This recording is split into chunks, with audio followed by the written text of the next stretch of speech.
But Don Frutos had been stopped short of his objective at the Battle of the Washboard by a small army led by Major Louis Casey, composed of recognizably Christian natives of the Yucatan and their pagan Ocelome protectors, and trained by American castaways from another Earth who'd been bound for a different Veracruz to join Winfield Scott's campaign against the President of Mexico.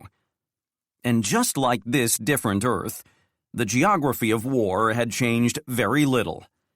The ultimate enemy, besides the land itself and wildly ferocious predators, styled himself His Supreme Holiness, Messiah of Mexico, and by the grace of God, Emperor of the world, and ironically ruled from the same, but different, Valley of Mexico. Major Casey's roughly 700 American survivors were no longer engaged in a political war, however, a spat between neighboring countries over past grievances and territory. They joined in a war of survival against an existential threat and had a cause they could all believe in. Build a strong union of threatened city-states, oppose the Dominion, and hopefully survive. The odds were very long indeed.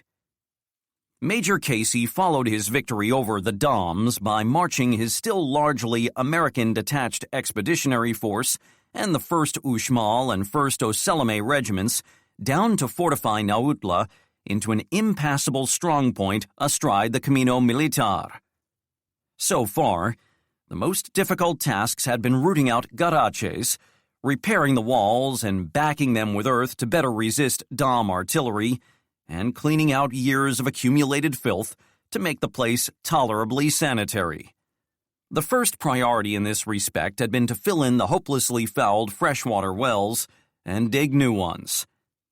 Nautla was alive again in a sense, but as a formidable fort, not a city.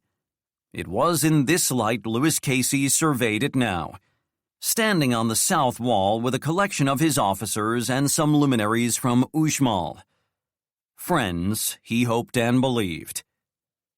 "This isn't exactly what I meant when I urged you to take the war to the Doms," said Alcaldesa Sira Perez in a dissatisfied tone. Tiny, dark, and beautiful, she'd become the ruler of Uxmal when her husband was killed in a treacherous parley before the Battle of the Washboard began. Her suite of advisors included a shrewd, also beautiful Englishwoman named Samantha Wilde, and the oddly inseparable Reverend Samuel Harkin, a tall, bearded, overweight Presbyterian, and Father Orno, a short, slight Uxmalo priest from a vaguely Jesuit tradition. They'd been brought down by the wiry, craggy-faced Captain Eric Holland in HMS Tiger, an elderly, lightly armed, retired British man-of-war that had been carrying European passengers like Samantha away from the old Veracruz after General Scott's invasion there. She'd only incidentally been close to the American Mary Riggs, Xenophon, and Commissary, and the sailing steamer Isidra, taking troops to join General Scott's campaign, when they were all so bizarrely and cataclysmically swept to this world by an appalling, some said supernatural storm. Mary Riggs and Xenophon actually fell to earth miles inland, and Commissary crashed down on the beach. All were hopelessly wrecked with great loss of life, except Isidra, now in the hands of the Doms, and Tiger, which they'd repaired and put to use. Old and decrepit on the world she came from, Tiger was the fastest, most capable ship the Allied cities had at their disposal.